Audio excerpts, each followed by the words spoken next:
What's the most exciting part about being a chef? The adrenaline. What's the funniest thing that you had from a client? I had an experience before with a guest, basically just altered the whole menu. Like now on the level I am, there's many aspects that you're looking at. I mean, I'm running 32 restaurants right now in 6 countries. So you can't just be like hopping on one person's feedback the whole time. How do you know yourself in your case? How can I put this? Okay, so how do you maintain quality? You've really put me on the spot now. Funny story about going to the hospital and stuff. My appendix burst the night before one of our big openings. Be honest, the fact that I thought I had a very severe stomach ache, and then when I started vomiting and having cold sweats, I was like, I feel like this might be more than a stomach ache. And then went to Bahraini hospital. Anyway, ultrasound, and they're like, we have to check you into the hospital right now. You mentioned funny story. I was like, that's not funny. So how often do you change your menu? Like you'll never catch our brand taking off our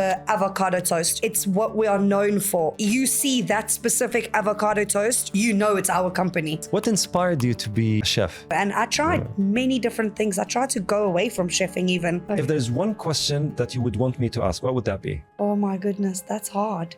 That's really hard one. How don't they just mess up with the orders? Tickets. Okay. They have dockets. So when you punch an order, you obviously have the system that takes it to the kitchen. And then there's always one person leading that. But with such a big setup, I would imagine they have different routers with printers going to different sections. So you have like a hot section, a cold section, potentially a dessert section. Drinks section, yeah. A bar, obviously. A bar, yeah. So all those tickets get routed specifically to go to those areas. But so that's like, enabled by technology, isn't it? Yeah. What did they do before technology? I mean, it's like you go... Paper with the backside. I don't know what they did before this. I'm not... And you're not like, okay. But Point taken. The paper, when I was a waitress, I had a booklet, like an invoice book, it looked like. Something like that. But it was for notes, and it had, you know, the ink... Right. The carbon copy thingy. Yeah, but you had that ink, that paper that you slip behind the paper and you write over and it presses through and it makes a copy. Yes. So sometimes you had that and then it could make like a few copies, like 3 pages through. And then you'll actually have to walk to the bar, to the kitchen. Distribute. And then from the main chef, he will then distribute the tickets. They will then coordinate is brigade. Sorry.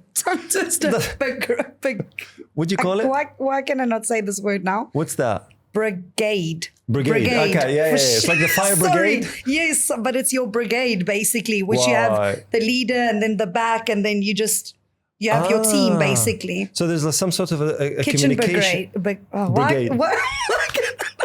I blame the coffee. No, goodness, tongue twister. Yeah, I love that. Sorry. I love that. I'll tell you what. So it goes to the chef, and then it goes to like it's a tree diagram of sorts, right? So or sections or however. Basically, it's not necessarily a I'm just showing with my hands because you'll have the leader, which is first in charge. If you want to draw the communication, it would be like a tree diagram, like a pyramid scheme. Like a pyramid scheme. Yes. That's basically. But okay, what's the error rate? The who now? Error rate. So how much time do they make mistakes? How many? Oh, well, it depends how busy you are. Of course, if you're not that busy, it's easier to control. Yeah. But I think then you also have a ticket rail. So it is you can make mistakes because, of course, if the ticket falls down, if this, things can happen. You can lose your ticket. I mean, even now with premium technology, you still get a paper. You still have to work your papers. I mean, you do get the touch screens. Well, I've seen that. Those things give me anxiety. I cannot deal with them because they change color. Right. So you can set them and you can say, okay, after 5 minutes, it should go orange. After 10 minutes, it should go red. Talk about anxiety. Now you're 15 minutes behind. And I started my... basically my journey as a chef, my first, not my first entry, but like, let's say my first head chef or sous chef role. Right. So sous vide is the second one. Sous chef is the third one, actually, because you've got executive head sous. Right. Then you've got your lower CDP. Right. But yeah, sous would say third down. Third down, okay. And that's within one kitchen, one restaurant, or across a group? That's in one kitchen. In one kitchen, It's in a kitchen, basically. If you're a group, you get now what my level is now currently, the corporate executive. So that's above the That's above executive. everyone. But that's outside of one kitchen. That's outside. If you're just leading one kitchen, it's not most likely that you're going to have corporate executive. No, because you're not on a yeah. corporate yet. You're running two. Even if you have 1 to 5, you're then going to have your executive chef still running those. Right. I think it's when you start franchising and you become really massive that you go into corporate. But anyway, back to the question. Sorry, So I squirreled. No, that's beautiful. Squirreled. That's beautiful. I just had memories like, oh my gosh. That's what I want to access, right? Because it's those sort of moments of discussions that actually goes deeper into the information that we'd like to our listeners to understand, right? Yeah. So you say that it comes to the executive, the sous chef. So what was the sous chef's role? So they lead a part of the kitchen or the whole kitchen if the head chef isn't there, basically. Right. If the head chef is there, they just obviously like a co-pilot. Yes, they're your co-pilot. They're your assistant, basically, in leading a different section, basically. So if your kitchen is as big as like a cheesecake factory, you're probably having multiple head chefs and multiple sous chefs, because you can just imagine how big that kitchen is, that one distance might be really far from another distance. So some of them, I think, even work with like the headpiece. Yeah. So you're like, oh, are you ready with the starters yet? And then they're like, no. What's the funniest thing that you had from a client? Like food request or feed? Well, whatever, experience, event. Oh, this is interesting. Like a Karen or a... I wonder if I'm allowed to say, I've recently had an experience, not great. As long as you don't identify them in an identifiable way. No, I don't even know who they are. Yeah. Are we saying funny stories or just funny, or something crazy? Weird, crazy. Yeah, go for it. I think recently I had probably my most craziest experience I've ever in 50 or 18 years of being in industry. I had the most crazy thing happen to me. We had obviously a new opening. And I must say, we did obviously our very best to make it a success as possible. But things go wrong, things that potentially you don't predict. Like you're like, oh, it's going to be this amount of people. And then suddenly you're like, how do so many people know brunch and cake? Like, what? And so, of course, that's good marketing. So, of course, things happened and the ticket thing stopped working. Ooh. And the tickets weren't coming through to from some of our guests. Yeah. So this, of course, made an uproar a little bit, because now we had to try to catch up from the first customer's journey that we didn't get the ticket for. So you obviously have like 6 people now who didn't yet get their food and are like, I've been here for an hour. And you can see the and I had this the one heat meter going up. Yes, and I had this one table behind me, and this one guest, she could obviously, lady, I don't know anything about them. And I think, of course, but she came up to me in the kitchen and she was screaming at me. And she was like taking other people's food off of the pass. And I was like, please don't do this. Like, I will send your food immediately the minute I can. I can see your table, you're here. Just totally lost her mind on me. F-bombs. Just give me my effing food. I was like, oh, this is by far the first time I've never happened before. Crazy experience.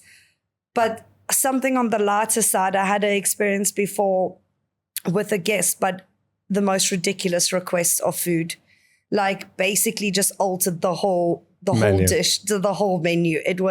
Sometimes you don't allow that. This was a Karen. This was like I love Karens. I have to say, I'll tell you what. So how do you handle those? I mean, isn't it a felony to just go and touch other people's food? Can't you just... No. I think when you're that enraged and you've had that experience, which you have to take accountability for, is caused by delays, a delay or something in your operation. Not everyone understands that. Not everyone is there to be like, oh yeah, sure, I'm just going to sit here 3 more hours and just take your time. Do you know what I mean? Was it that bad? No. No, it wasn't so bad, but it was just, you do get also unnecessary enraged people. And especially when you're in very high end, like locations, in specific locations in Dubai, I think you get different takes on entitled people. A little, maybe. Like they think that they own the whole place. A little bit. How do you deal with that? Am I allowed to say that? You are allowed to say everything you want, Carmen. As long as people are going to be hating me like this. Well, as long as you're not impacted. Don't worry about me. As long as you're okay, I'm fine. No, I'm fine. I mean, at the end of the day, you do get unnecessary customers sometimes, but dealing with it, you have to be humble. Yeah. And I think a lot of the time, if you take the approach of, yes, I'm sorry, I am wrong, people don't expect that anymore, I don't think. Because I think the essence of the customer's always right is kind of losing... It's losing meaning, I think. Yes, I think it's not such a... Never subscribe to that. I don't know. For me, I never thought customers right. Customers not always right. I always say this. Customers are not always right. This is like the word always, like often, okay, fine, I'll take it. Yeah. But always? Really? Yeah. It's not. I think when you do your studying or your culinary journey or hospitality in general, especially way back, like 18, let's say not 18 years, let's say like 10 years ago even, or 15 years ago, that was like the motto of the customer's always right, the customer's paying your salary. Without customers, your business is not a success. So you get ingrained in your brain to be like, the customer's always right. Oh my goodness. Oh, everything. You have to be at their beck and call. Do you know what I mean? Yeah. So I think that's changing a little bit. So even when this happened, the owner actually saw and came to me and was like, to be fair, like, we don't actually need people like that. Like, you know, so you always have to be approached humbly. I think people don't expect for you to be like, yes, we are wrong. We're so sorry, but please stay. Let us change this journey for you. Give us that chance. I don't think people always, you know, expect for you to be like, yes, we're wrong. We've messed up. Because the only thing you control is your reaction, right? I mean, you don't control people like that. And you know, if you're in the business of dealing with people, obviously you'll deal with all sorts of people. Yes, we joke about the angry, the kind of the Karens of the world. That's fine. And sometimes it's genuinely like, it's not warranted. I'm not giving anyone excuses, right? You have to behave at all levels. But the point is, even if that happens, the way I see it is, I have no control over people's reactions, behaviors, the way they conduct themselves in public. Yeah. So why should I take responsibility for that? What I take responsibility for is the way I receive it and the way I handle it. Now, I shouldn't be aggressive, but at the same time, I shouldn't take it and be passive. So there's this fine line that I'm always navigating of being, I don't want to say assertive, but sort of mindful of the situation, the context, in a way that allows me to gracefully but elegantly handle that situation. Because of course. The way I see it is, this is the essence of character. You know what I mean? Yes. Yeah, 100%. I mean, you just do have to, like you said, you can only take accountability on your own actions and how you react to things at the end of the day. And I feel like when you're in hospitality, I think you're also really open to the social media aspect. Like, it's so easy now for people to just totally tarnish your reputation on social media as well, because it's so open. And obviously people are way more interactive on social media, way more on the comments and the reviews, I think. I mean, maybe I just didn't pay attention. No, it's true. Because that wasn't in my position at that time versus to now my position, and you focus on a lot of other aspects than just going in, making sure your kitchen is set up, ready to serve people food. Like now on the level I am, there's many aspects that you're looking at. I mean, I'm running 32 restaurants right now in 6 countries. It's So amazing. We'll talk about that in a minute. Yeah. You can't just be like, hopping on one person's feedback the whole time, because you're like, as much as I would love to be a pizza and satisfy everyone, I'm just or an not. ice cream. Or an ice cream that keeps everyone happy. It doesn't work that way. You see, the way I see it is there are 2 elements to this side of things, which is how to service people, let's say, or how to kind of offer whatever is it that you're offering, whether it's food, whether it's a service, whether it's a product, whatever it is. There are 2 elements of it. There's the substance. Yeah. I don't think we need validation for that, because if you're good, you know it. It's in you. You've studied, you've worked hard, you've actually put in the work, and you've developed yourself day in, day out. And you know deep down in your heart of hearts that you haven't arrived, and you're always kind of growing on a path, on the trajectory of growth. Yeah. So I never solicit feedback on that. I know myself. Like, that's not arrogant, that's confidence, right? And I know it because I'm always aware. I have this self-awareness. Good. But, and that's probably the craziest but in the world, that other side sadly matters more. Yeah. Right? So what people feel and think about you, and how can they tarnish or not, is so, in the social media world, is so impactful and actually carries far more weight than the substance, the performative element. Yeah. So that gives room for people who are good at performative and decorative show, even without substance. Yeah. And therefore the authentic people just fail. Yeah. They don't matter anymore. Yeah. I mean, have you handled this before? Yeah, it makes total sense. I mean, I feel like that kind of, for a chef, is the thing, because you have the background where you're saying, you know yourself, you know your capabilities, you know how good you are.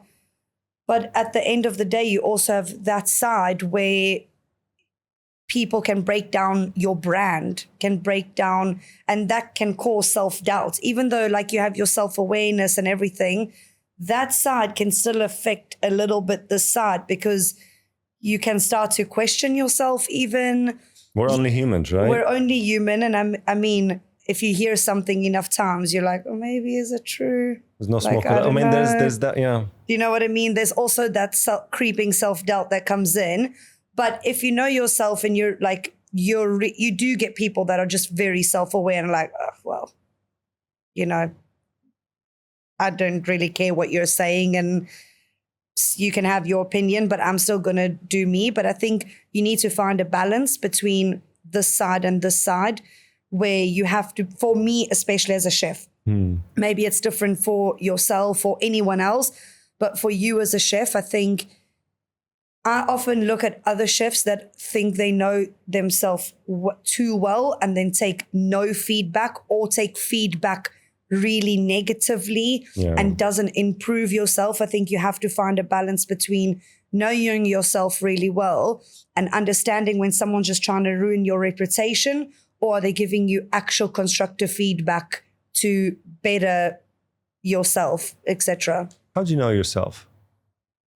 From many, many years of just like... What's that thing? Because you're always biased against yourself, or not against yourself, for yourself. I mean, if you're somewhere in Dubai Mall near the aquarium and someone shouted, Carmen, you'll immediately notice it. I mean, there's no way you can't, because you're always with yourself, you know yourself. So there's this self-bias, whether it's negative or positive, by the way, there's this implicit unconscious bias that you have that makes it very difficult to actually know yourself in a way that makes you immune from that other element, whether positive, so it actually boasts you in a negative way, or negative, so it kind of demeans you or makes you feel like you're not doing well. So how do you know yourself in your case? I feel like I know myself quite well, but I can also honestly 100% say that I do have my weak moments of where the self-doubt can creep in, because you're a creative. You are always, and I think a creative, especially now in the time that we're living, you're constantly striving for that next best thing. Like, oh, what's that other thing someone else didn't do? But I like to be honest, I know myself in a sense that I like, how can I put this? I like enough feedback, and I'm not too, I like feedback. I like it when people give me feedback, because I feel like that makes me tap in to, is this the feedback I want to use to improve myself? Because I love always, I'm 100% believer in self-improvement all the time. So I'm constantly growing because I don't want to be comfortable. So I don't always know myself 100% of the time, because I always feel like I'm pushing myself to grow or to tap into other aspects that I haven't done or not doing. So I like that little bit of uncomfortableness to an extent, because I feel like if you're not uncomfortable, you're not growing, which is literally one of my favorite sayings. If you're comfortable, you're not growing. Yes. But in terms of self-confidence, it just comes with the years of failing. Like, is that honest? You've been there, you've done that, you know how it feels. It just comes with some, I feel like as a chef, some of your most amazing growth points come from really sucky failures, and you just learn from those things, and you learn, like, I don't like that, I like that, I'm not putting myself through that. This boss was amazing, that boss is not amazing, that doesn't align with my morals. Do you know what I mean? So I think it's just with the people that you surround yourself with, and then you just start realizing, well, I like these things, I don't like these things, and I want to put myself in those situations. So I guess you just learn who you are throughout just your journey, I guess. But as much as I'm confident in what I do in my career, in my zone, I'm pretty confident in that. And I love training people. I love teaching. Honestly, it's one of my, I just love passing on any information, how big or small. I just love teaching people. Because you're able to even give back and give that feedback that you're longing for. And, I love when you said you love feedback, is that the essence of learning is through feedback. Yeah. People miss assessments for its own sake. Assessments is not that. Assessments is the feedback that you get from being assessed. And then that feedback is when you have to take it and run with it to grow, right? Yeah. So imagine if you're getting that feedback daily and you're being assessed all the time. Obviously, you're in a stressful moment, like you said, but that what makes you grow, because it makes 100%. You uncomfortable, right? 100%. Which is amazing. And obviously, being a chef, you're always under a little somewhat of a microscope. Absolutely, with every bite, isn't it? Yeah. So you're like, oh, I hope this is going to go well. No, but I do think you need some level of self-confidence in knowing who you are, like what you like and what you don't like, and who you are, because you need confidence to also succeed and be able to put a little bit of a foot down for yourself, because you need to have a very clear mind when you're creating. You can't just be as fluid as with the feedback. And sometimes taking too much feedback is also not conducive, because then you're like, this direction, that direction, what am I doing? Then you actually start to lose that self-confidence, because you're like, wow, I was so confident, I knew what I was going to do, but now 8 people don't like what I'm doing. So now you're like, oh, do I have to go back to the drawing board? Exactly. And you don't have an essence anymore. And there's where you have to bring in the part of, how do I know myself? Fine. No, I'm sticking to my guns. I'm going to change those 8 people's mind. Or you evaluate and say, well, maybe I'm an international business. Maybe I have to listen to those 8 people, because I have to make sure this works globally. Or I'm not just in a local market anymore. we've expanded. Do you know what I mean? So feedback is key, but absolutely don't let it demolish your character, I think. I get ignited and obviously excited. Clearly, people see the excitement in me every time someone says, oh, no, you're wrong. I was like, oh, really? Why? I'm like, okay, say more. Because if people always say, oh, you're right, I'm like, what do I do with that? Yeah. There's nothing I can do to then better whatever I'm trying to work on or develop or produce. But if someone said you're wrong, even if I know 100% that they're wrong, there's a perspective to it, because there's truth, which is one truth, right? Yeah. Let's say this is a mic, it's not a camera. Yeah. That's it, right? Yeah. But then someone else might say, oh, but, and then that's a perspective. Yes. And we're living in a world where 90% of our views and decisions are subjective, right? Because we're only humans again. Yeah. So the more I'm able to gather this type of perspectives in the entire spectrum of whoever I'm dealing with, every interaction, that gives that much more wisdom in the way I'm able to then, when I face it again, know how to handle it. You know what I mean? Yes, 100%. Yeah. No, I agree with you totally. I think, always like now when you're saying about the feedback and like having to listen to so many people, it also does make you a better leader, I think, especially, look, there's people's feedback that is external, and then you obviously have team feedback. But I think taking feedback wisely also makes you a better leader. I think when you can... Mindfully. If you take feedback mindfully, especially if you have running a big team and you have people under you, I think being able to listen to them as well, to be a good leader. So I think when you get to a specific level, you can't take every feedback as a criticism, or you can't always take all the feedback. Customers, like your team, everyone, you have to be like, this one I'm taking with a pinch of salt. Actually, that's probably a good feedback I have to take and maybe work on that as on myself, or you know what I mean? So yeah, there is that element of I'm always grappling with this thought, because which one do I take and which one do I not take? And like you said, and you can't cheat time. No. It comes with experience. The more you do, the more you're going ahead with things, and that's why you have to be uncomfortable. Because, and I heard it once before, and since that time, I love the way that saying is going. It's like you have two types of people. For example, one that has 1 year of experience repeated 10 times, and another one who has proper 10 years of experience. You see the difference? Yeah, which one do you like? Like, exactly. I'll tell you what, I always wish that I have in the 10 years, 20 years of experience crammed into these 10 years, right? Yeah. And since I moved on from being an employee to even being my own boss and an entrepreneur, crazy. Correct. I'll tell you what, in 1 year, I have 20 years of experience. That's crazy. The scar tissue that I've just racked up in this 1 year, or this 15 months of me being an entrepreneur, especially after all of these 23 years of being in the corporate world, right? Being driven, practically speaking, right? It's just different world. So scary. Yeah. Like scary is an understatement. Exciting though. Absolutely. I mean, there's a reason why I call this show Escapade, right? Because it's like going somewhere that it's not even an adventure. It's even more exciting than an adventure. Just daring, and it's an adventure, basically. An exciting adventure. Exciting adventure. Just you're scary. It's scary. You're scared. So by definition, you're stressed. Yeah.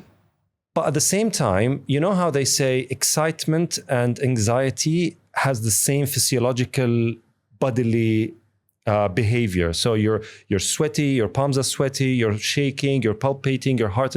That's exactly the same thing. And it's your mind that tells you. If you tell your mind you're excited, not anxious, you actually will be excited. And I've tried it not once, not twice, probably at least 10, 20 times, especially going on public speeches. I need to do this. I'm going to take this advice because... I took this advice from a book about sports and athleticism. Yeah. They say most athletes are anxious, but then if they tell themselves mentally, and that's purely mental, it's pure choice, right? That you're excited, you're not anxious. Everything is the same, because the physiological is the same. The hormones, the whatever imbalances that happens to you that makes you... it's just a spark to your brain that's just changing. You're telling yourself, be excited.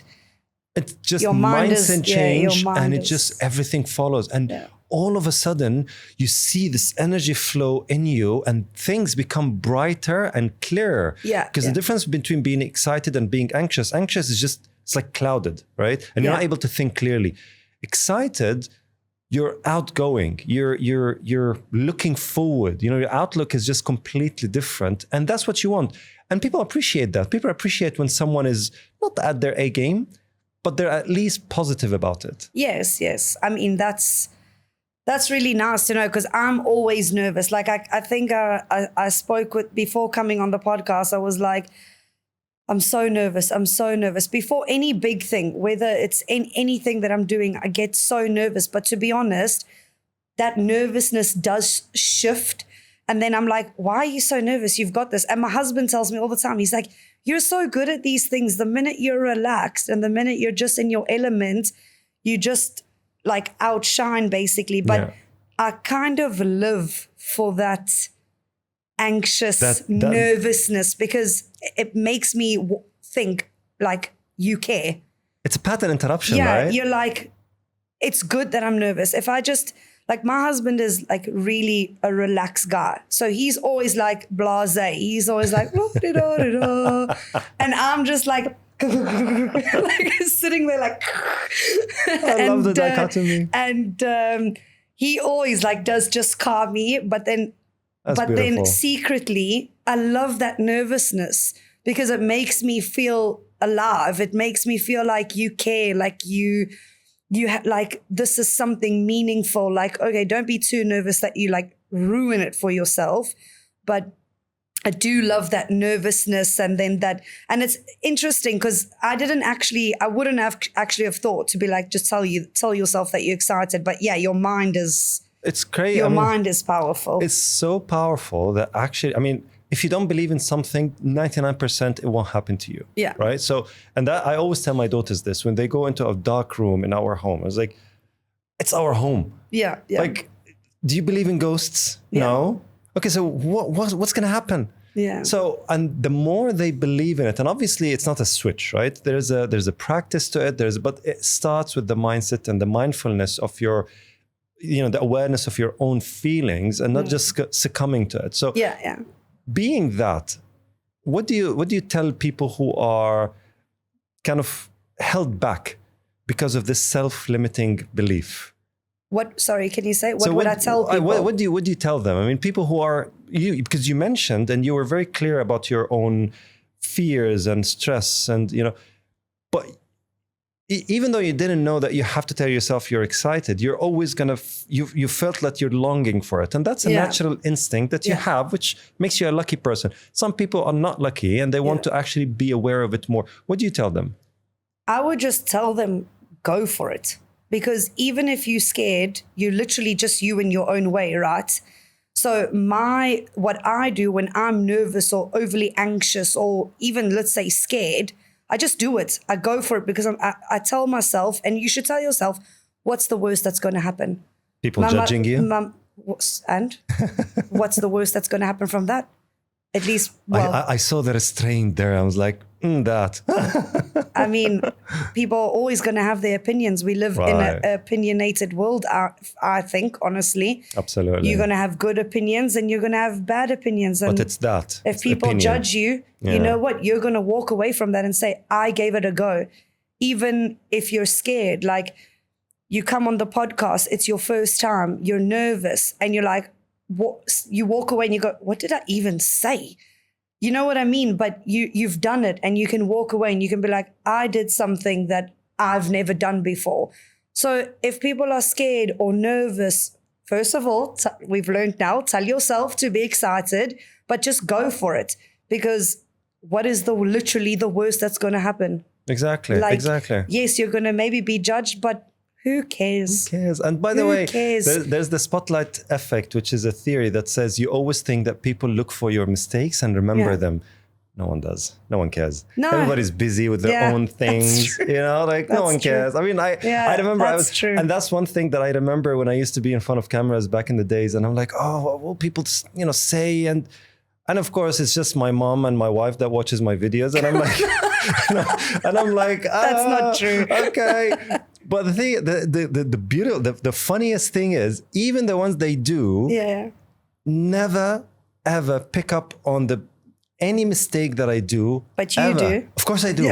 Because I know in my mind, I'm like I'm speaking to you now. I might stumble on a word or whatever, and then I move on, and people watch me. It's like, oh wow, I love that piece that you've done, and it was so motivational and energetic. I'm like, huh. That was the worst performance that I ever had. That's so true. I've had the same experience. Like if my husband or friends give me feedback about something, whether it's been on the radio or work or anything, like anything I'm doing, and I'm like in the spotlight, like, oh my goodness, you look so great. You look so confident. And I was like, confident. And I'm like, oh, actually, pooping my pants right there. I was like, oh. And most of the time, it's like you say, the parts that you think are like the worst, or you're like, what was I saying or doing? They're like, oh my goodness, that was like my favorite part. You're like, what? Because it's authentic, right? People see through authenticity. And, we're missing that now because of the age of the social media. And people think that all of this fake accounts and, experiences that people project on their social media, they think this is their life. Yeah. And the repercussions that it has on society and how people feel and think and want to project. That's why, I have to say it, LinkedIn is cringe because of that.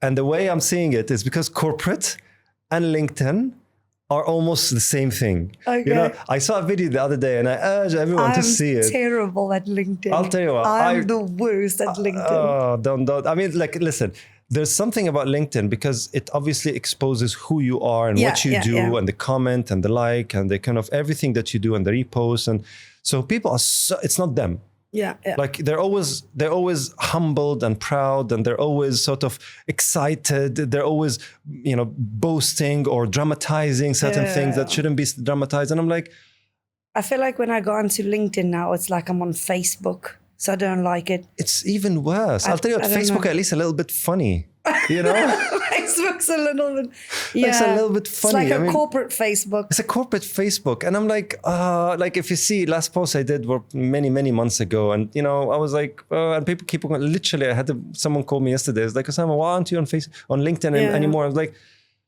well, have you seen LinkedIn lately? Listen, I'm not downplaying LinkedIn. It's obviously a corporate. It's a good. People are making business out of it. I'm making business out of it. There are many people who are able to kind of position their voices in the most authentic way. Obviously, it's not a broad brush for everyone. It's just that why I mentioned it is the element of how you conduct yourself when you're being seen. Yeah. Right.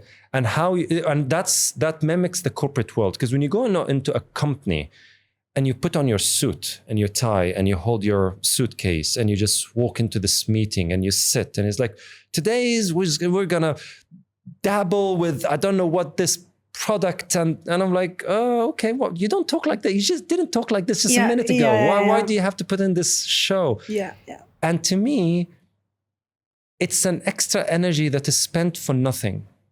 Yeah. And if you're letting go of that, and that's why people loved when you said every time you think that you're not performing well, people actually loved it because people connect with people, not with the performance of the people, 100% people connecting with the things that you say are real, not, and I think people can tell when it's 100%. Authentic and when it's just put on. And I think 100% it can be told, but LinkedIn, I'm not. And especially kids. Yeah. Right. So I have a 16-year-old.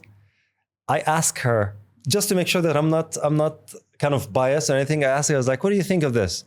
She looks like, ugh. I was like, okay, say no more. Yeah, and kids are honest, brutally honest. Crazy honest. Trust me, my worst critic is my 16-year-old. And she's like, I'm like, can you tone it down a little bit? I like your honesty. But that's nerve-wracking. But yeah. So, okay, let me ask you a question. It's funny to say that you know yourself really well, but your 16-year-old is making creeping self-doubt. I actually get sweaty through my boldness. Like sweat comes while she's watching something that I've done online. And I'm like, oh God, no, here it comes. I was like, Daddy, why did you say that? I was like, here we go. Oh, no. Like, it's crazy, right? But anyway, I love it. Because it's actually, like you said, it makes you stressed and actually points out things that probably you didn't know or you thought. Yeah. Because you don't know what you don't know, right? Yeah. But let me bring it back to being a chef. Yes. What's the most exciting part about being a chef? The adrenaline of the busyness. Oh, okay. You're right. For me, that's my most favorite. I love the adrenaline, the go, organization, I just love the adrenaline, and I think the aftermath, like when you've done a crazy service and only you as a chef knows what happens in the back. Well, and all the other chefs out there. I don't know where I'm looking. Shout out to the chefs. Yeah, shout out to the chefs. I think that's mine. That's yours, yes. I'm joking. But all chefs will know the adrenaline, like after you've done a crazy service, and it's been busy and everything is going smooth to the customer. Maybe there's something happening here in the background, but in general, it goes smooth and everyone is like, you know, F you and give me this, give me my eggs now. I need the salad. I need, you know, it's like mental in the kitchen. It's mental. Really? The energy is crazy. I love that. The energy is crazy, especially like for me, I think casual dining or not casual, but any kind of a not fine dining or reservation where you know exactly your set numbers, you know exactly who you serve in, like, you know, just the flow of just walk-ins and you have no idea how busy you're going to be or how quiet you're going to be. And when you're busy and you just pull off this amazing service and you look at everyone and you're like, guys, I'm really sorry. I've told everyone like 8 times to F off, or like, you know, I'm so sorry I shouted at you or whatever I said. Like, and everyone is like, and you can have a beer together and everybody celebrates. Or everyone just celebrates the success and you're like sweating and you didn't go to the loo for 8 hours and you haven't had water and you're just like 8 hours. It can goes be. On for 8 hours. It can be. That's crazy. Yeah, it can be. If you have even a small operation and like you have no one to fill in your place, like if you're in a section in your service and you don't have someone to like, I need to go to the loo quick, and they don't know how to do that specific job like on the pass, right. No, you can't go anywhere. Of course. You have to pinch. You have to pinch. You have to hold it there. It's crazy. Don't drink water. Oh my God. You know what? I've never thought of it this way, because we always think about operations, and I help companies do their SOPs and the kind of KPIs. And there's nothing more kind of like instant real-time feedback and KPI more than a restaurant business. That's true. Yeah. Because the moment you actually miss your KPI for whatever reason, like you're supposed to do something in 5 minutes and you did it in 10 minutes, the kind of chain effect is just crazy. Yeah. But I think the adrenaline for me is like the most favorite, like the feeling of like success, because I think being a chef, it's very much like, or working in hospitality. I can't even say being a chef. I think being in hospitality, you have to really be self-motivated. There's not many people that are telling you all the time, oh, good job, bravo, you did excellent. In hospitality, you're hearing more about what you've messed up. The criticisms. Yes, like what you've messed up. It's not very often that you have the good jobs. So I think when you have that, like, yes, I did amazing, I pulled this off, or even when things unravel and you as a leader jumps in and you fix things and you're a support to your team and you get things back on rally and you get things back moving, afterwards, yes, of course, you're going to go in, you're shouting at people because you need attention and you need alert. So sometimes even when you're shouting in the kitchen, but you'll ask anyone I work with, if I'm on the pass, the customer at the back can hear me. Really? Because I'm just so energetic, because you as the leader leading your team, you have to be energetic, little bit loud, get them, because you lose a lot of energy. Like, you're like, oh, I'm tired, I need a break. You know, like you get that like exhaustion, right. And you need that person that's constantly like, come on, 5 more tickets to go. Right. We've got this. And then if one person is like pulling down the team, you have to be a little bit of a B word. You have to be a pain, because you have to be like, give me that now for 2 minutes. And they'll be like, 5 minutes. You're like, no, 2. So, but afterwards, when you've come in and you've either saved the day, or it's been a success from the beginning, or you just afterwards, that adrenaline, and you just walk away going, oh my goodness, what's just happened? But that's by far the best for me. Not admin. Admin is the worst. I love that. Okay, let's put admin on side, because we don't talk about those, right? Because give me an Excel sheet twice and I'll just faint, right? But the thing, okay, so how do you maintain quality? Very preparation. What do you mean? Like in your preparation, right? You have to obviously before you start your service.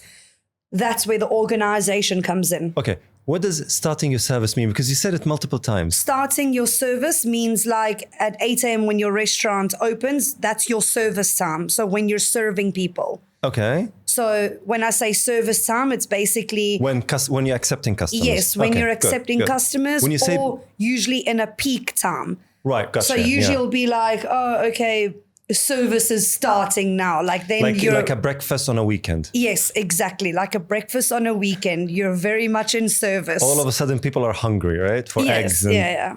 Okay. I think it's just an expression. I don't know where it comes from, but I think it's from serving people, right. I guess. No, it makes sense. Makes sense. Yeah, so this is called service time. Yes. Okay, so what do you mean before that? Before that, you have preparation. So of course, let's say when are your, so if I say service time, I'm meaning more like my really peak time. Right. Because you're always in service, right?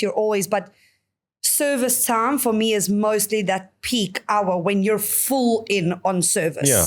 All out in service. There's nothing else that you can do except cook, send out food, and that's it. Yeah. But the time before that, you have your preparation time. Right. So let's say my team today, they are preparing. No one is on an off day. Everyone is in the kitchen, making sure the recipes are followed, making sure they have enough prep for the weekend about to start so that the prep is on the same day? Prep is all the time. Prep is all the time, but there's specific times where you're extra organized and extra ready for when you know it's going to be extra busy. Right. So that's like your quieter hours. So let's say you will start to learn your business timings. So so I know that our business is not busy between 5 and 9 p.m. That's when I have all hands on deck, everyone preparing food, everyone prepping, everyone making sure recipes are followed. That's where you're going to get... For the menu. So all the vegetables are cut, all the meat cleaned, is... prepped, whether you're making sauce for your pasta. Right. So the sauce is ready. The sauce is ready. Okay. The meat is seasoned. So all you're doing in order to maintain your quality is the final cooking. Right. Okay. Yeah. And is there like a plan for that? That like how a pilot, they have this checklist. Yes, you have your line checks. Okay. So we have line checks, of course, and we've got preparation logs. So basically, it's very key that you need to print out your sales mix. That's very important. So sales mix is your basically everything that you sell. Right. From the highest selling on the menu to the lowest selling on the menu. So that's what I would say is a sales mix. Right.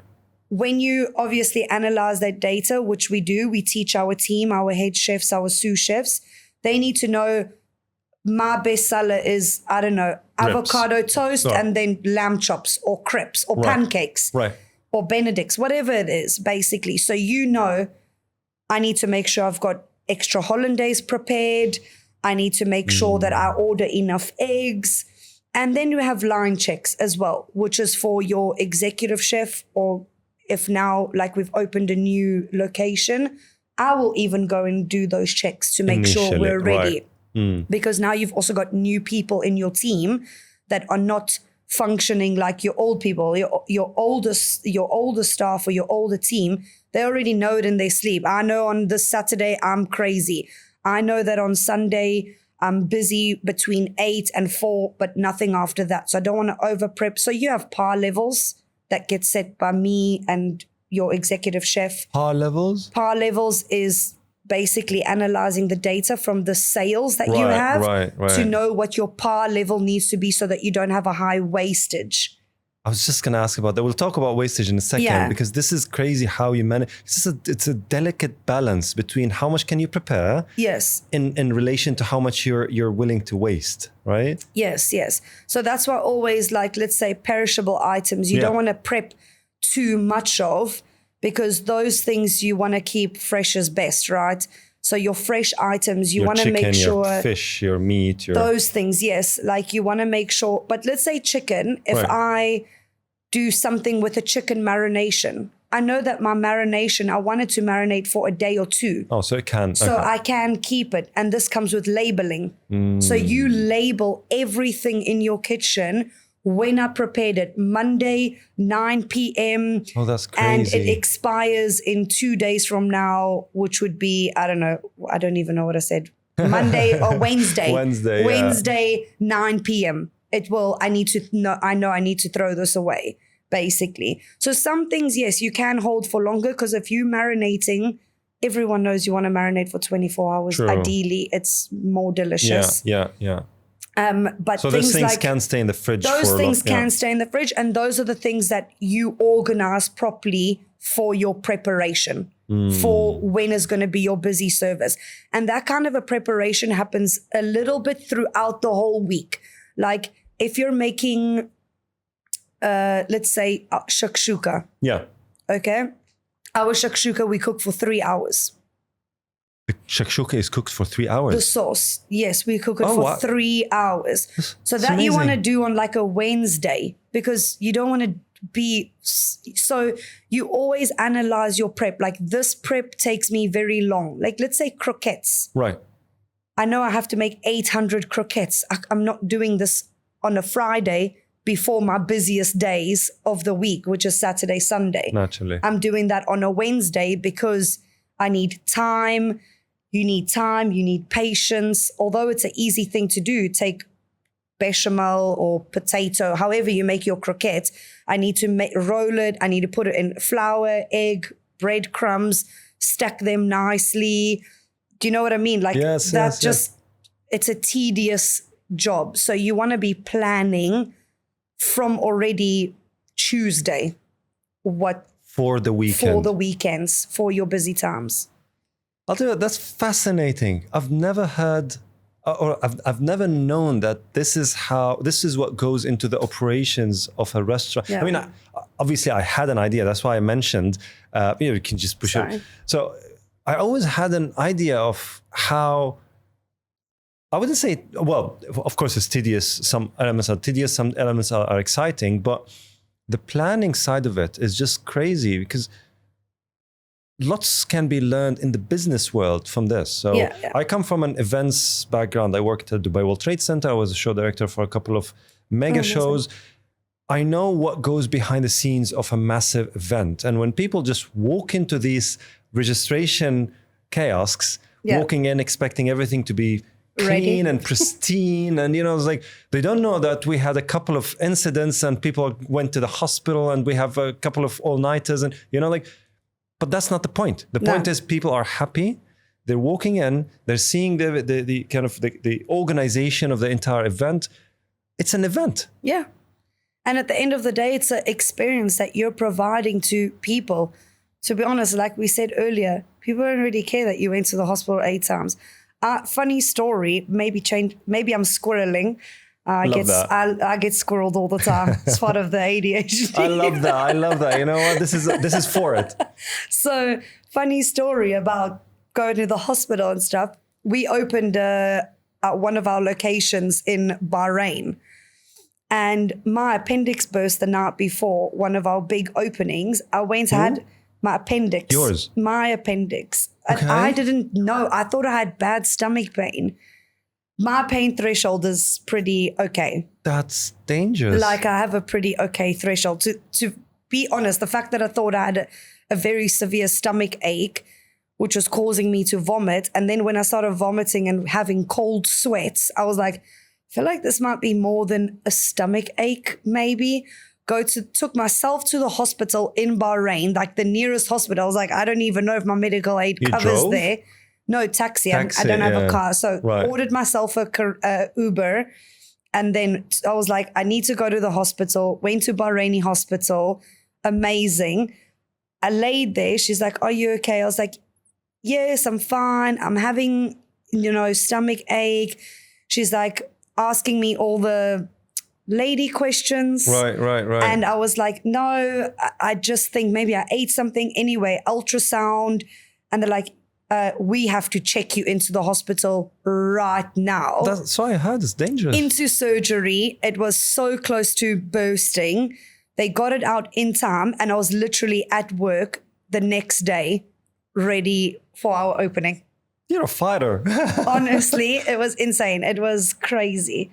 But it's like, that's the kind of dedication that you have. That's You're like, amazing. yeah. But so was it the pressure? Was it the food? Was it what was the? Do you know what's the reason for this? I mean, is it like does it happen to chefs? I don't know. I think it was just, it's time to go. Right. But that's great. You know what? That's the same story that I had with one of the I team don't know members. actually what causes an appendix to I think it's like over stress or overwork. I don't know, because I had a friend. Thank goodness I've only got one. I'll tell you what, I'm glad you're okay, and I'm glad you're laughing about it. You mentioned funny story. I was like, that's not funny. That's dramatic. No, I mean, expression is funny. I know. Because, you're always like 5 people have gone to the hospital. People just walking and go, oh, this is a pretty, this is a great outcome. And people don't know what happened. I mean, one time we actually had a heart attack from one of our team members. He's okay now. But the point is, that's to your point, people don't, the ambulance just came, took him. Yeah. I mean, the craziest part about it is that it was the mid-show and we had to go on. You know what I mean? Like someone just fell unconscious. The ambulance came. They said that he has a stroke. He's young, 27. Yeah, it was so stressful. They took him to the hospital, but the craziest part is we had to go on. Yeah. Because it's like... Clean up on aisle 6, please. That's crazy, honestly. Okay. So that's so what's I'll tell you what, what's the most... We talked about the most exciting, we talked about the most challenging. Is it an art or a science? Because you mentioned data, you mentioned crafting, is it an art and a science? Both. How so? I think, it's an art because you're taking your creativity, actually, to be honest, I think in my mind, it's a very vulnerable thing that you do as a chef because, or kind of any creative, but as a chef, you're putting creativity into it. That's the art level and the design level. And you're like, I see this microphone and maybe I look at it and I'm like, oh, that could be a cool dessert. Do you know, like maybe my mind, and do you know what I mean? So there's that creativity, that element, but then the science is the data. Well, there's science in the cooking as well. Right. The temperatures, the chemistry, the emulsions, adding 2 liquids to make a dressing. But then there's the science of the data behind, like, the bottom line basically is the other part of the science, the money side, the financial side, the business side, the wastage. So collecting data, knowing what you sell, what you don't sell. Does this work on our menu? Why doesn't it work on the menu? Are we not executing it well? Everyone else has this item. It's selling, because you also do market research. You go, you scope other people out. Mystery shopping.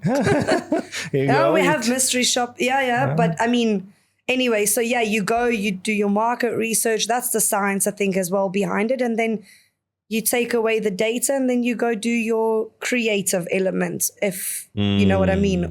So it has to be both. It has to be a balance of both. Yeah. So here's the thought. Every time I go to a shopping, let's say a shopping mall, right? Because we're in Dubai, right? Yeah. So, and then you see this restaurant that has crazy busyness, like lines, people are waiting literally in front of it, a restaurant that is almost empty. Yeah. What gives? Is that a trick question? Not even I know. I'll tell you what. Am I allowed to say I don't know? Always. I mean, I feel like it could be so many things. It could be your... What's the number one thing, let's say? Like when you as an expert who knows what's happening in the kitchen, right? Metaphorically and tactically speaking. Well, I think, to be honest, I'm going to be honest with you. I don't think it's a kitchen thing. If one restaurant is really busy over potentially another restaurant, literally in front of each other. Yeah, it could be just it could be the smallest thing up to what kind of cuisine is it? And I'm going to say 100%. To the point that has queues in front of it? Yes, and I will 100% say it's a design element. Okay. Tell me more. I don't think a restaurant, you could be not knowing what the restaurant, in terms of being a chef, you might not even know what they're serving. Let's be honest, you go to the mall, you sometimes go to even Marina Walk and there's people with menus like, oh, come eat. And even there's a similar thing. Like you go on the Marina Walk, one restaurant is pumping busy, the next shop next to totally empty. I think it's 100% about how you've marketed yourself, your design on the first look, basically.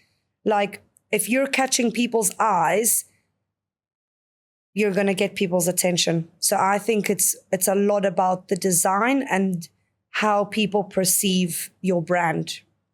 I think there's also the not perpetual this cycle of social proofing, right? So when I always tell my wife this example is like, if we go somewhere, let's say in a different country, and we don't know the places there, and we see a busy restaurant and an empty restaurant. You want to go to the busy one because I outsource my decision making to all those people, and for sure they're not wrong, and something is wrong with this restaurant. So how do you grapple with that as a head chef, as someone who is sort of obviously responsible for this type of thing?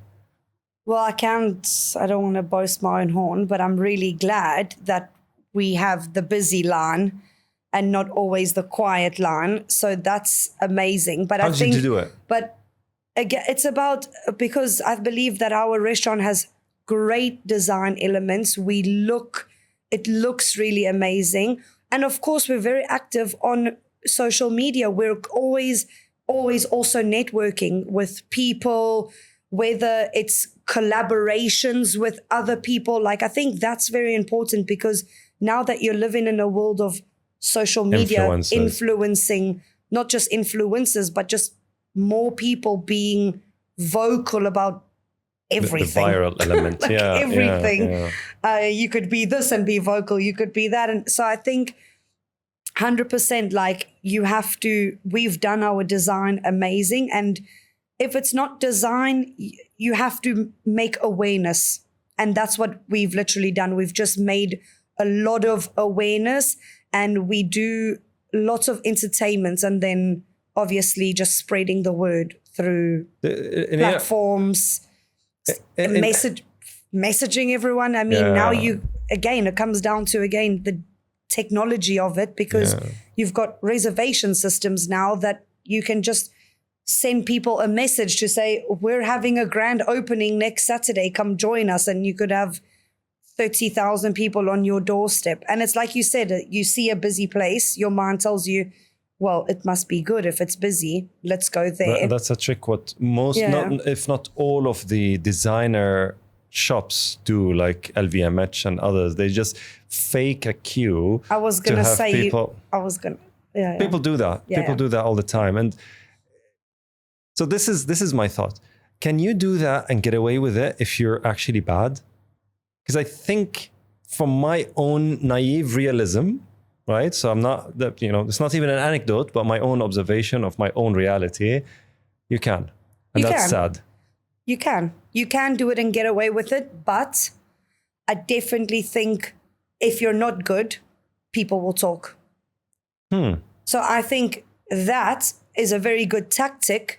But I also think that can backfire, because I don't think people will stand by you as well. Especially, we're in a very away state. People are in an away state, and whether it's good or bad, people will talk. People will be like, yes, I went there, I got invited, but I'm definitely not going to. And it could just be to your friend. You could just say to your friend, well, I went to that restaurant, I got an invite, but boy, oh boy, you'll never catch me there again if I'm not getting a free meal. Or, do you know what I mean? Like, I'm definitely not going there with my family. And it's just a matter of then you're telling someone, and before you know it, that whole system can backfire on you, and you'll be the quiet restaurant. So I think even you can get away with it, but I don't think it's not sustainable. But I don't think for a long time. In this time and age, the opposite is also dangerous. If you're just too good, but you're not boasting your own horns, if you're not on social media, if you're not doing it, because otherwise you have to. And this is where one of the things that is always... People get bored. And so how often do you change your menu? Let's say once every 6 months. Okay. Seasonal. Oh, okay. Yeah. Do you bring back menus from before, or? Yes. Okay. Not specific like a full menu, but items. Yes. Specific dishes we'll bring back that were people's favorites. We also like taking sometimes people's favorites off, because we like teasing people. So was you. Carmen, I hate you. Why me? Listen, I'll tell you what, I'll tell my daughter about you, because there's a couple of questions she wanted me to ask you. But really? First thing is first, why do you do that? Why do you take menus off, like items off menus? That is my favorite. Why? Why do you do that, Carmen? Why? Well, I'm being attacked. exact right now. Oh my goodness. I'll tell you what, one time I was in this restaurant, and obviously when we talk negative, Keeps we don't people want on to. their toes. Is it? I think so, yeah. But they lost us. They actually did. Like there are a couple of restaurants, I don't want to mention names, but a couple of restaurants that actually had us for almost 10 years. Like our kids grew up in that place week in, week out. Oh no. And then after I think 10 years, they changed the menu and they removed our favorite. And when we asked them, it's like, well. I was like, well, but no, we always bring favorites back. We always bring them back. Like, you do it. But there's a balance there. But what's the point? There's a balance. I'm not taking my signature bestseller off. I'm not taking something off that we are known for. But you have to make space for other new things. But if it's working for you and it's bringing people, why would you do it? But it's working for you. Sometimes if my data tells me 5 people love this. I'm not me. Yeah. Obviously, I'm kidding. It's working for you. It ain't working for me. Of course. No, I'm saying for you as a restaurant. I mean, of course, I know. There's a chance that it might be obviously not everyone's favorite and I'm the only one, that's fine. But I'm saying as a restaurant, do you do that? Like if you see something that is like selling like hotcakes? No. Not in the midst of it. Business. Not in the midst of it selling. Like I said, like you'll never catch our brand taking off our avocado toast. It's what we are known for. It's like you see that specific avocado toast. Yeah. You know it's our company. Right. You know it's our brand that's making that specific dish. If you see a plate full of colors and something that you would think is a classical, but then I've just went and fuzzled with your brain and went like, I'm going to twist this up or not.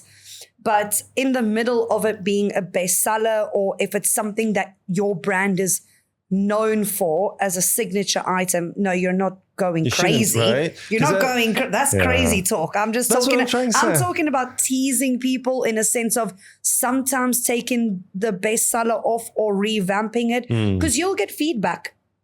And if your customers are saying through the data, oh no, where's the other dish? Why is this thing changed? I come here for that. Has it happened? It does. It has happened. Like let's say it happened with our cheese fondue. We had it on for 6 months and it became summer. Wow, I'm not keeping cheese fondue. It was a very amazing seller in winter, but I have to make a space for summer items, something fresh, something light. Right. Oh no, havoc. I had havoc on my hands. Really? Bring the cheese fondue back. It's always summer. It's always summer in Dubai. I'm like, yeah, but is it? Do you know what I mean? Yeah. Oh, so you had that. Okay. Yeah, and then I just brought it back as a dinner item and not as a lunch, like an all-day item, basically. But why would you do that? Why would you make it only one? Is it the prep time and the space for other items within the menu? Say again, sorry. So why would you not make it all day? Why is it just dinner? No, just because of capacity of your kitchen. Capacity, okay. Yeah, so if you're having breakfast, of course your kitchen is and your drawers, you can't have all the food in your chiller, in your space in one go. So we run breakfast, but then we have a small all day breakfast and then lunch and dinner. We're casual as well. We're casual. So we don't even do like a flip. We just transition straight from breakfast into lunch. You'll never know. You'll just start ordering lunch. Do you know what I mean? We don't close the restaurant. We don't say, oh. Dubai doesn't have that anywhere, right? It's not like in Europe. I think there's Europe, one or two. Yeah, I mean, it's not as but prominent. It's not as, no. No, because in Europe, when we travel, me and my wife, I'm like, we're walking to a restaurant and it'll be probably, let's say 12 or 11. Like, oh, we're closed. Like, what? Yeah, reopening for 5 or something. Yeah. I'm like, but people are sitting. It's like, no, these are from the previous and they're leaving. It's like, you don't want business? Yeah, I think here we've adopted the open when it's your time. Do you know what I mean? So if you're a dinner place with potentially liquor, you're not opening for breakfast. You're opening from 12 and from 12 is your time. Right. Do you know what I mean? Yes. So I don't think people are doing 8 to 2 and then close until 5 or 6 and then reopen for dinner. Yeah. How early is too early for restaurants in Dubai to open? 6. Really? 6 is too early. Okay. So do you have anything? Maybe I'm lazy. It's not 7, right? No. 7 is okay? 7 is okay. Really? You got customers at 7? We get customers waiting at 7:30, but we open at 8. Okay. So all of your And those are restaurants open at 8? Yeah, all of our places open at 8 because that's a normal time. I mean, unless you're grabbing your quick coffee. If you even I think 8 is early, but 8 is also too late to catch the early runners. School, like if you look at one of our places in Al Wasl location, is right behind a school. Yes. So ideally, 8 o'clock is already too late for us. If you want to be catching certain customers, the parents, a quick coffee and croissant. I want to just grab and go something. Yeah. You're losing those people already. But I would say from 7 up is a good time. That's amazing. Depending on location. So this is where I think business intelligence is very, very important to understand where are you and how your trend and patterns of your customers across sometimes so if the school is closed, maybe it makes sense to open at 8. Yes. But if the school is open, then it makes sense to open at 7. Exactly. Right? And you do that adjustments. Sometimes, yes. Sometimes, but not regularly, no. Because it will mess with your regulars. Right. And like you don't want to like suddenly be opening then at 7 or then maybe then opening at 10 because something's around you. You need to keep a balance. So consistency is also key. It's very important. Yeah, because people have expectations. Yeah. Okay. Oh, sorry. So, okay. Let me go back But in a mall, no, mall is way like, too early. Yeah, 10 o'clock. 10 o'clock. Well, come on. Hey, people open at 8, no? 9. Okay. I'll tell you what. You'll open, but you won't have footfall, to be that honest, especially in a weekday. You know what I mean? Yeah. In a Shopping mall is not. Yeah. In a weekday, it's crazy. But you're not allowed to not open after 10. Yeah, there's like this curfews or whatever they call them. The mall dictates the time, yeah. Yeah, exactly. Yeah. Okay. So let's go back to you, Carmen. What inspired you to be a chef? So I think family, like I don't come actually from a long line of like chefing family, but food is always just been there. I don't know how to explain it. Like I just say, if people ask me this, I just always tell them the same thing. I always say, I feel like chefing chose me. But if I have to take it back, I definitely think a lot of inspiration from my uncle. I recently took my husband actually to Zimbabwe. Okay. So that's exotic. Yeah, so I'm obviously South African. Yeah. So, and basically when I was like growing up a bit, I had a lot of impact from my uncle, my brother. They've always loved food, has food as a passion. And obviously in Zim, there's obviously, you'd know there's like poverty and people struggle and you don't always have access to things easily. The population there is and my uncle has like the most amazing, beautiful, like I would say it's a farmhouse, but he's not farming. Right. If that makes sense. Yes. But he does his own growing of vegetables. Well, used to. Now he's a little bit, older and he can't do all the things and he's a bit sickly of recently. But for me, that was a massive inspiration. And I think that was something that clicked in my head, that just seeing someone make something of nothing is just amazing.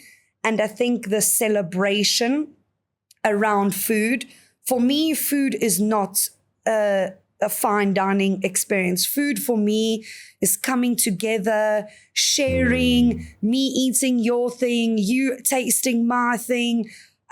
If I go out to a restaurant, you can ask my husband, I'm not ordering one thing. I want like the starters thing. Like it was actually always my dream to have like a tapas, a concept of tapas, but not necessarily Spanish.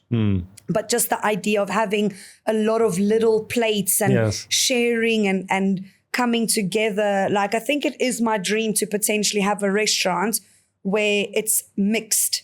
But I don't know if that would work here. Like why would you say that? I don't, this is our culture, right? We don't have dishes for ourselves. It's just everything. Like, have you seen? No, but sitting with strangers. What I mean is like to have a restaurant concept where it's like a dinner party experience. That's quite popular now. Like where people are having dinner. What are they, like dinner nights? There's like chefs that are doing like dinner clubs. That's the word, dinner clubs. But I think now it's kind of more like Oh, with strangers. Okay. But now I think it's changed a bit. I think in the beginning in COVID, it was a lot with strangers just coming together because like, oh, it's that sense of like, I just want to get out my house a little bit. So, but now I think it's more gone on like an events thing in my personal take of it. Right, like I think you look at dinner clubs now and it's basically someone who's hired you as a chef to do a dinner club for an event. friends For or an event or something.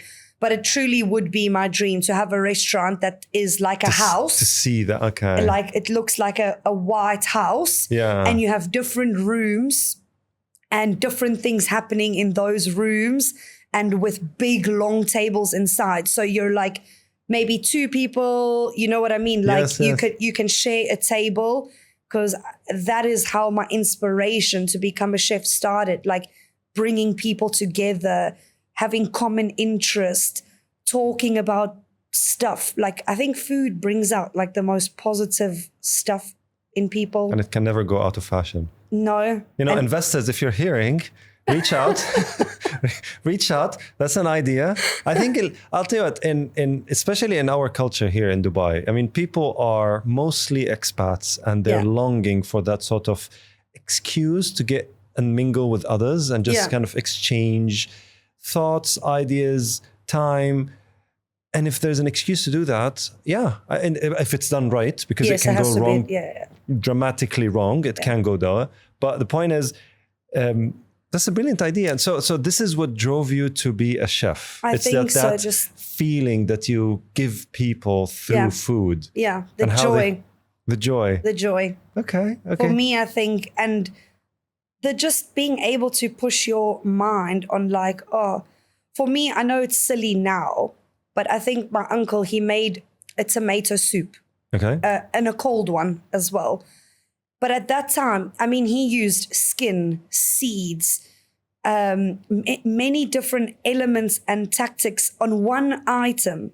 And in my mind, I was like, this is the most amazing thing I'm eating. From one ingredient? One ingredient, sorry. One ingredient. And the whole experience of the journey that he put the family on and friends. And unfortunately, it was a celebration of my grand's 70th. And I was like 5, 6. You remember that? Yeah, at the time, it was maybe not her 70th, 65th. Sorry, Gran. Rest in peace.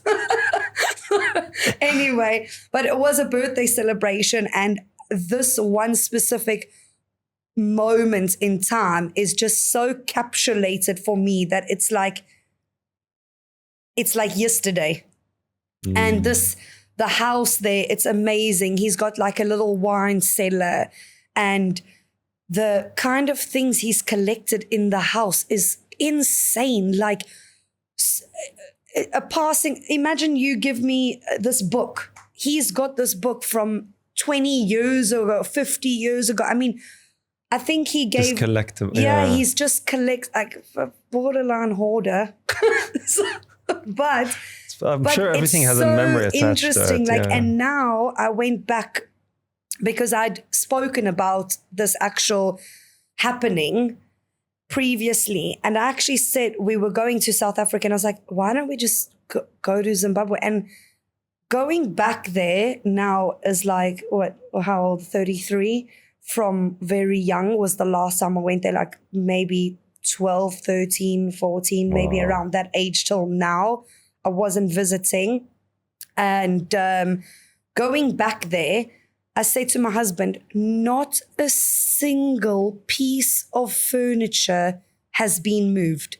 It was like walking into a 6-year-old experience of myself, reliving this like moment in the dining room. Like, and I promise you, I got this igniting of like my passion all over again. And it was like, I feel like you get this sense of like, I don't know, like, you know, the passion is in you when you cry watching MasterChef, because you know the thrill, you know, the hard work, the energy. But yeah, I mean, I just rambled on right now about how intense. This is beautiful. It's just something that I think you know. And I tried many different things. I tried to go away from chefing even. And it just always like pulled me back like a fish. I mean, look, the way you speak about everything, there are two elements, right? There's the competency and the way you're able to kind of put words into thoughts very quickly and explain things in the most simple way to someone who doesn't know anything about this, obviously. Yeah. This is one. It makes it also exciting, but also the passion that is radiating from you, it's just crazy, right? So it just makes it like you said, it chose you and you accepted it, right? Yeah. And then linking it to that experience when you were a kid and the story behind it is just beautiful, Carmen. I have to say, that's nice. Look, I like that. I feel like, you're out here, you have to inspire people. Yeah. Whether it's whatever, starting your own business, doing something that you love. Like, I think it's really different when you have a passion and you follow that passion, whereas you're just doing something to fill the time. Like a chore, yeah. It makes the world of a difference. It becomes a job to a career, if that makes sense. Even if you're an entrepreneur, I mean, there's a saying that I've read many, many years ago, and now I understand it. If you do what you love, if you follow your passion, and you're lucky enough that your passion can pay the bills, then you'll never work a day in your life. Right? And that's the key thing. If you find it, then you're a lucky one, and that's, in my opinion, that's pure luck. Yeah. Unless you're a second generation wealth person who just chooses your path, that's a different kind of paradigm. Yeah. But generally speaking, it's clearly that you have that, and you're so lucky to have that. Oh, thank you. So, okay, listen, if I ask now 10 of your friends to give me one description of you, what would that be? Loud, maybe.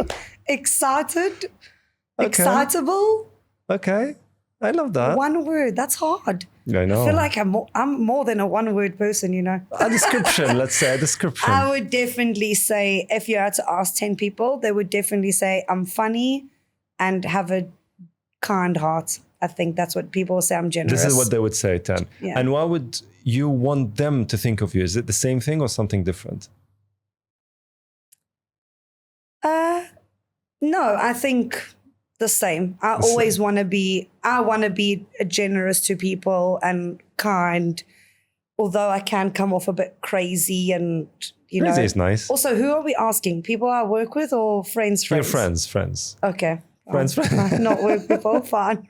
No, those probably would it'll be a different description. I understand that. They're going to say she's got high expectations. Yeah, I know. Well, which is quality. I mean, I'll tell you what, the best bosses that I worked with are the ones who have super extreme high expectations, because obviously it keeps you on your toes and you have to always better yourself. And then there's the feedback.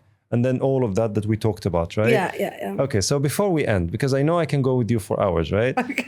It wouldn't be an escapade if I don't ask you this one question. Okay. If there's one question that you would want me to ask, what would that be? Boy, you've really put me on the spot now. If there's one question that you would want me to ask you, what would that be? Oh my goodness, that's hard. That's really a hard one.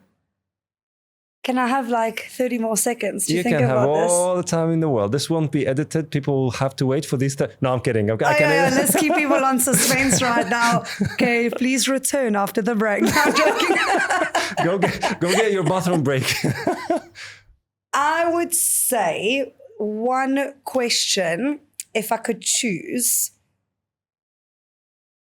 Oh, we've spoken about so much, You're really making me think. I was going to say, I'd want you to ask me, but we've already spoken about how excited I am.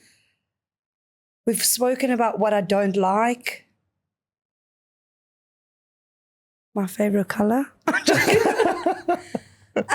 Let's make it a chefing thing. I think if you could ask me any question, I would ask you to ask me what kind of leader I am. That's not something you've asked me. Okay. Or maybe what kind of leader you think I am. Okay. So that. Yeah, we've not really spoken about, I don't know, what kind of leader I am. So what kind of leader are you, Carmen? Oh. Not what kind of leader I want to be? No. Well, let's say the as is and the to be analysis. Let me be a consultant here. Okay. So what's the as is and so what kind of a leader are you? I am the kind of leader that does expect a lot from my team, but I do listen I think listening is very key.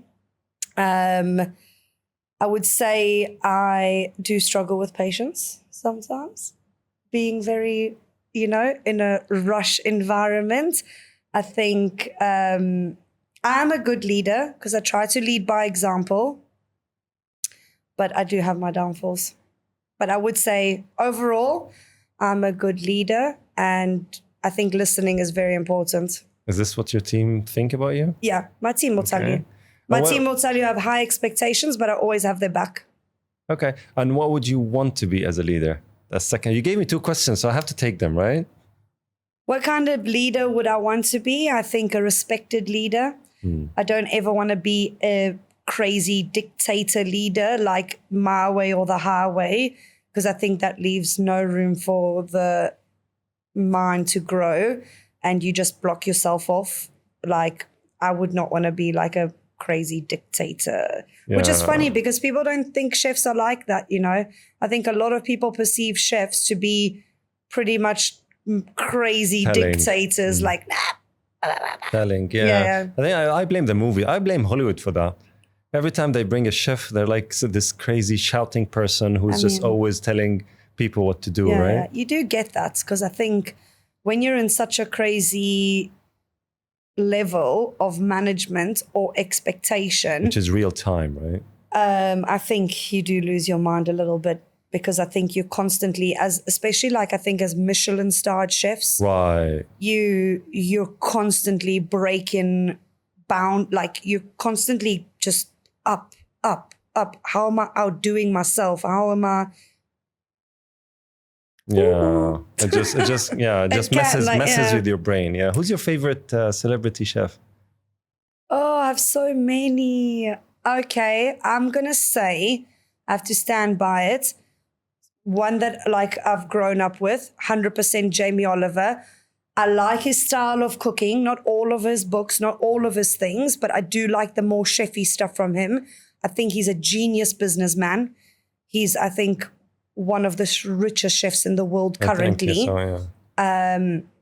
So he's really tapped into that. And then I would say probably Heston Blumenthal and Marco Pure White up there for me.